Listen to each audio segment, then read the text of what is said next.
All right, for more on the Browns, we turn to Daryl Ruiter, who's the Browns beat reporter for 92.3 The Fan, the big sports radio station in town, a good friend of ours. We see him out there all the time at camp. Let's put a bow on the Green Bay game first before we move forward.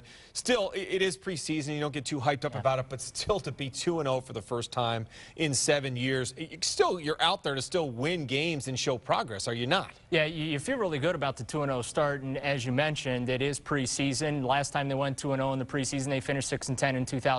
But you do feel good. You beat a quality team like the Green Bay Packers, who were expected to contend for a Super Bowl, and I think that you can't understate too much the feeling of winning football games, which unfortunately in Pat Shurmur's first season was very difficult to do. They only won 4 of them. Yeah, and things are starting to finally, and we've gone through some rough patches in training camp with Trent Richardson being out, and now slowly but surely we're starting to see guys come back, and we had a couple more guys come back who we just heard from in DeQuell and in Frosty Rucker, Ben Watson, who will be able to practice in full team, hopefully by the end of the week. But how important is it to start to get these guys back? And now we're looking at the Philadelphia game, and they might have their most complete game since, at least a complete team since the preseason started. Yeah, and that Philadelphia game is going to be the dress rehearsal, not dress rehearsal. Pat Shurmur's going to play his starters for about a half, as he said, but it's going to be very vanilla. They're not going to unveil a whole lot. But yeah, it's great. Seeing DeQuell back on the field in full participation today, huge for that linebacking core, which right now has just been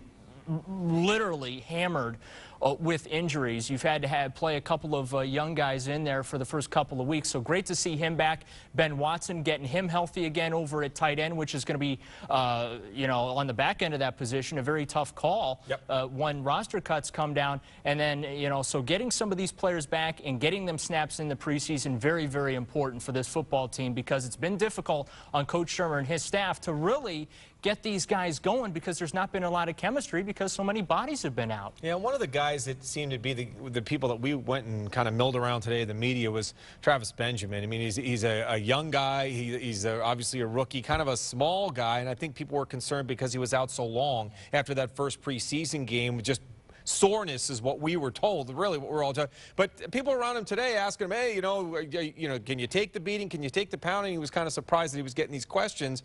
But nonetheless, he's a guy that could make a big impact on this team. Well, he's a guy that can do something that we've not had a lot of here in Cleveland. And as a receiver who has the ability to stretch the field in the defense, I mean, that has been so frustrating to watch this offense over the years. Teams stack the box against them, and you get very little production that way. So, yeah, he is a player that they're counting on contributing this year and also being able to stretch the field. Him as well as Josh Gordon. Josh Gordon's got to get it together here in these next couple of weeks. It's very difficult for a player who hasn't played since December of 2010 was his last game.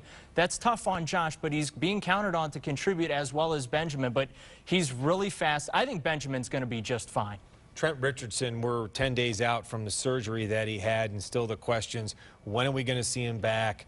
How important is it, Daryl, to get him back before the preseason ends, or are you just concerned with the #1 pick getting back healthy before you worry about getting him preseason carries? I really think that if they get Trent Richardson back before the opener, that is a luxury in my mind. When you're talking about that arthroscopic surgery, no matter how minor it was, and we hear it was minor, just a little bit of a hangnail of cartilage they had to clean up in there.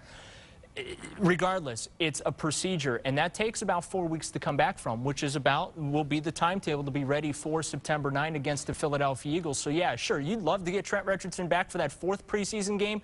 Bottom line, gotta have him on the field, though, for week 1 against Philadelphia, and I think that that's really where the Browns are targeting his return to be. I think Browns fans just want to see Double 3 back and meaning something at this point as you get ready going forward. Well, but the nice thing so far, even though that the Richardson injury was extremely significant and disappointing, is it's allowed Montario Hardesty now to step up, and it's been good to see him take the pounding that he took up in Green Bay. Fumbles on the first play, bounces back 45 yards, a touchdown on 12 carries after that. Very nice job by Montario. He's looked good. He looks healthy. Hopefully he can stay that way. And again, another deep position where there's going to be a tough call come roster cuts. You got 3 guys behind him, including a veteran in Brandon Jackson, who they're going to have to pick one of those 3 to stay. The other 2 may go. That is Daryl Ruiter. You can hear him pretty much every single day on 92.3 The Fan, the Browns beat reporter, our good buddy, and glad that he could come in and pinch hit for Dre, who was busy trying to win a softball championship, I think, today. You know what? We're talking playoffs here. We know how important playoffs are. We don't see them much here in Cleveland, unfortunately. Well, we appreciate it. I kid, but I thank you very much. Sure thing, Mike. It's good to see you, Daryl Ruiter.